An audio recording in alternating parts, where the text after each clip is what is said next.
Hi folks, this video is going to be going over our final project, which is to curate a virtual museum. Now, our projects folder is always located in our modules page, just below all of our other stuff, down here in the projects folder.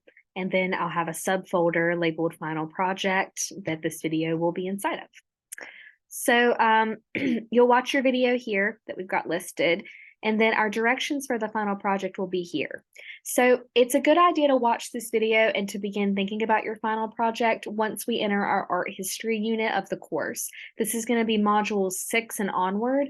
And so if you haven't started looking at the project at that point, that's probably like the latest that you need to start considering it. So the objective for this project is to curate a virtual exhibit on Google Sites. If you haven't used Google Sites before, I'm going to give you a tutorial in this video on how to set that up. It's very user-friendly though, so if you are not familiar with it, don't be discouraged by the format of it or by the platform. It's very easy to set up. You will need to decide on, so we are making a virtual exhibition. So imagine, as we're walking through this and I'm giving you the instructions, that you are making Sarah's Gallery or whatever your name is gallery. And you'll learn in the art history modules that galleries will have exhibitions that they will, host a certain body of work, a certain kind of work for a limited time. And that's how museums keep things interesting, is that they will have, things that rotate in and out. It's not just the same artwork that's there all the time. So usually an exhibition will have a specific theme, and these themes can be anything from, something as serious as, art about climate change or art about, a specific time period or something like that. Or it can be something as silly and lighthearted as like art about cats. And that's the example that I'm going to use for describing this exhibition, that, this hypothetical exhibition that I would create in this scenario. So my exhibition theme, let's just go with the cats thing. It's about cats, so I would need an exhibition title and a statement. The title can be, really anything. That I like it when they are sort of like clever or enticing in a way, but we'll get onto that in a little bit. You'll also need a statement about your exhibition. So you've got your exhibition theme, and let's imagine that you have 3 rooms in your gallery, and you want each of those rooms to have artwork that is about cats, but it is kind of separated into different categories. And that's where your 3 collections are going to come in.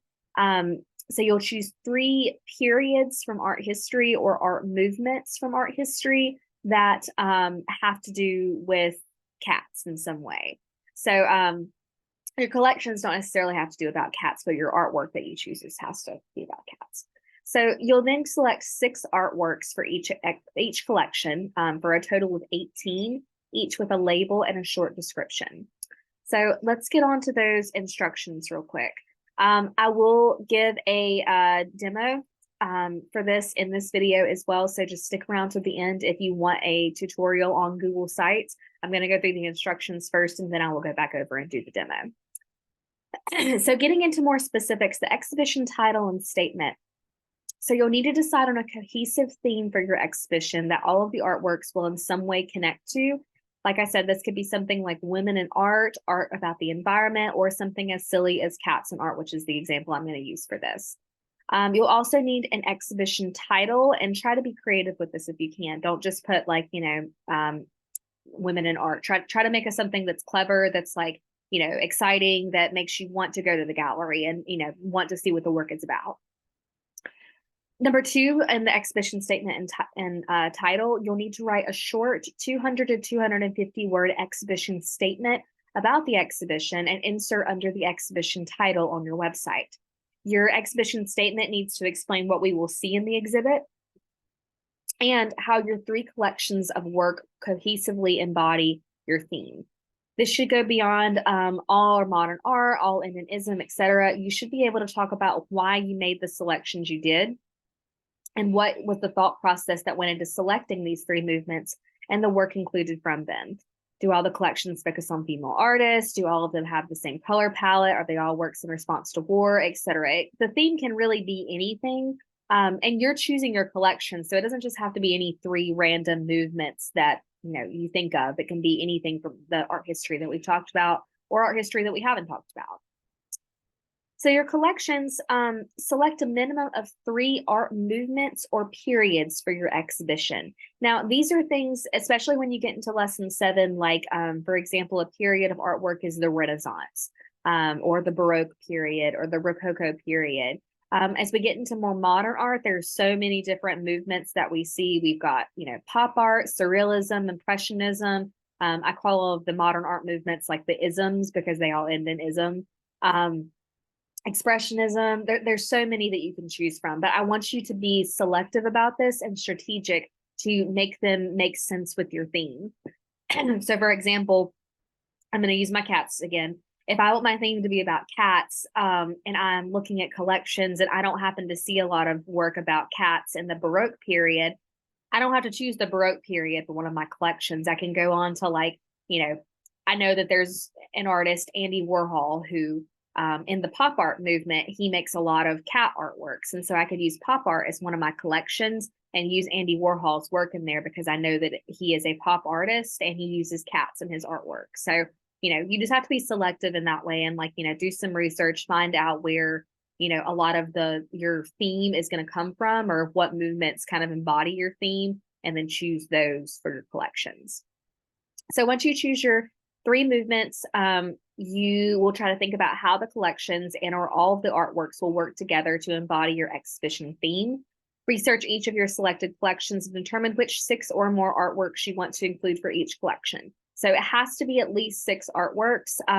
And you can have the same artist for maybe 1 or 2 of the same pieces, but you need to have a variety of artists as well. It can't just be all, I know that Andy Warhol makes a lot of cat art, but I can't do all 6 pieces in my pop art collection, in my exhibition about cats, all coming from Andy Warhol. It needs to be other pop artists that use cats in their art in some way. So, again, your 3 collections, 6 or more artworks in each of the collections.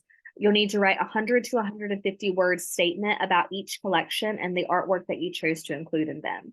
And then relate this collection back to your exhibition theme and then insert a bit above each collection. So your artworks, you'll need 6 for each and 18 total. And for each artwork in your collections, you'll need to have a little label, and we've made a label before, as well as a short statement describing the artwork. So we've got, for example, here, Frida Kahlo, Little Deer, Oil on Canvas, 1946. And this is my little description of the artwork. This painting depicts the face of Frida on a deer that has been shot with many arrows. In it, she expresses her pain and sense of betrayal from her own body as well as from the world. Through this image of distorted reality, she expresses her physical and emotional pain and suffering. So for a second, I'm going to link us back all the way to lesson 1, where we talk about content and subject matter. So for your descriptions, if I were you, I would give a sentence or 2 about the subject matter. So just describe to us what the painting or what the artwork looks like. And then you need to dig a little bit into the artwork and decide or figure out what the content or what the meaning of the piece was. And then give us a little short description of that as well, just like I've done here. So this is, telling me what I can see, what's physically there, and then my interpretation or the artist interpretation of their artwork. And you need to do this for all 18 images. I want you to have high quality images for this. If you can't find a high quality image, don't select that piece. I want this to look very professional. And you are essentially making a website for a gallery. So you want this to look as professional as possible. Some tips for creating your website. Do not write in first person. That's a biggie for sure. If you are looking at the MoMA's website or the Mint's website in Charlotte, they're never going to use first person language like I, myself, me, I think, I feel, those sorts of things. You're stating facts. These are not opinions. These are factual things about your artwork and what your exhibition is going to be about. I don't want you to say for class or, for this project. This is, for all intents and purposes, a formal professional website for a gallery. So I don't want you to make it seem like it's just like an assignment or, you know, it's you specifically that's created it. This is, you know, you're speaking for the website itself. So I'm going to get into this as well to submit, copy and paste your link to Google Sites and the submission, and make sure that your site is published, and that you're sharing the correct link. And I've attached a little photo of how to make sure that you're copying the right thing below here, but I'm going to go through that specifically as well. I'm going to look at some examples for us as well. Sarah's was really good last semester that I had. Her theme for her project was landscapes of the 1900s. So all of her artwork has to do with landscapes of the 1900s. I think her title could have been maybe like a little bit more exciting, but you know, it is what it is. She's got her exhibition statement here. Art as an idea has come a long way in history. Art was a concrete idea. It was specific and defined. As it grew, it became much wider spectrum. Modern art is for more abstract, colorful, and creative. Fauvism, Surrealism, Expressionism are all considered modern art movements for this exhibit. There are 6 art pieces under each movement. All of these pieces will depict some sort of landscape, from mountains to valleys to forests. And it goes on to just kind of describe that more. But she's, you know, telling us what it is that her exhibit's going to be about, what collection she's using, and what ties all of her collections together. So if we go down here of her site, she's got her 3 movements: Fauvism, Surrealism, and Expressionism. And I like how she has a photo of each of, like, an example of a landscape above each of the titles that she's got here. She's got her 3 collection statements, and then under each of the titles, she's got her 6 images here with a nice little description under each one. I think the only thing about Sarah's that I wish she had done differently is that instead of it all being on one page right here, I wish she had had some like little tabs at the top to take us to different pages for each of the collections. But that's just a nitpicky kind of thing. I just think it'd be a lot easier than scrolling up and down so much here. Let's see if I can look at some more. I've got one more I know of that I want to show y'all. It'll load.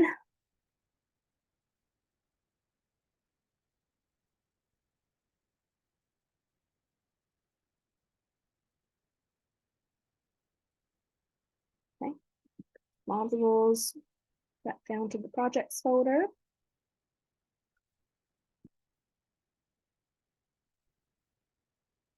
And that is Abby's. Abby's is a really good example as well. Hers, I really like how she incorporated like the formatting of her text to help with her title. Her title was Earth, but she like emphasizes the arts in Earth. She's got her different categories here, her different collections, and she does have different tabs for these. So I really like how she's able to you're able to kind of navigate the page that way. She's got her statement above there. Yeah, these are 2 really good examples that I'd love for you guys to look at. The next thing I'm going to do is I'm going to have us look at some Google Sites information if you haven't done a Google site before.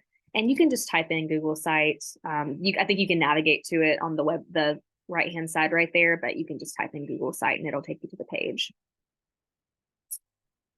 And you may need to make a Google account for this. I never can remember if you have to have Google accounts to be able to do this, but I'm sure that most of you, if you're at a high school, probably already use a Google account of some sort. So you can just use that information or just create one for the sake of this assignment if you don't have one.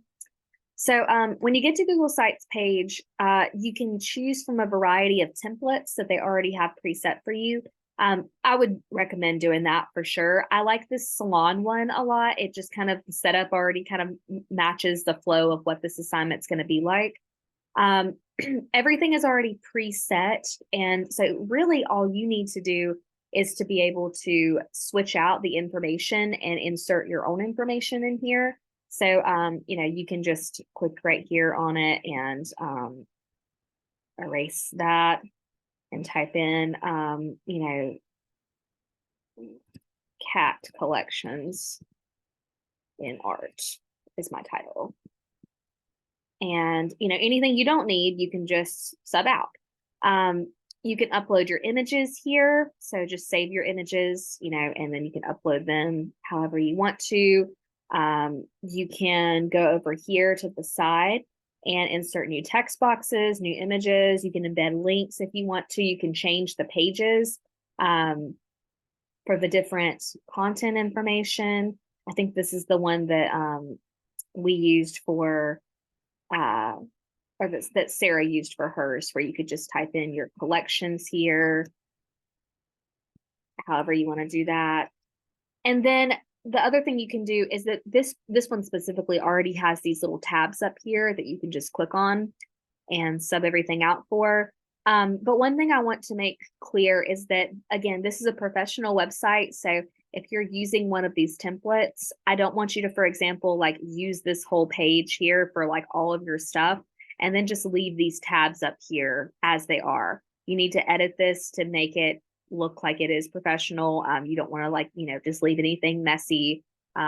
Just have good craftsmanship, even though this is an online thing. But yeah, it's very, very easy. I said I would give a tutorial, but really you just kind of click around and it'll be intuitive.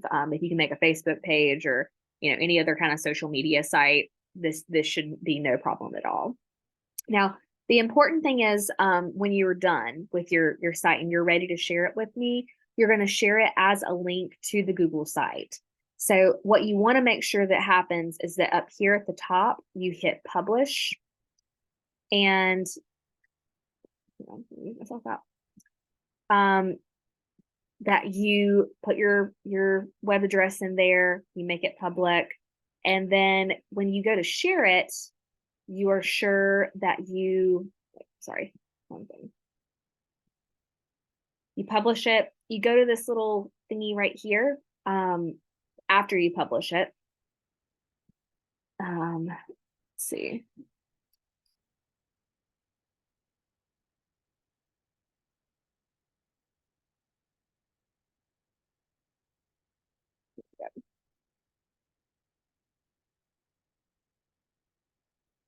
And you can just put whatever.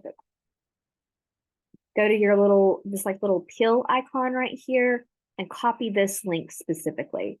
The bad part about this project is that because it is a link and because this is like the last thing that we turn in, a lot of the times people will not share it with me correctly and I'm not able to access the site. If this is the case, I will do everything in my power to track you down and to make sure that we, get in contact and that you do share it so that I'm able to view it. However, I have had cases where the student will turn it in and then just like, go ghost for months at a time and then come back in the next semester and be like, hey, I turned in my final project, but it didn't count or I got a 0 for it. Why did that happen?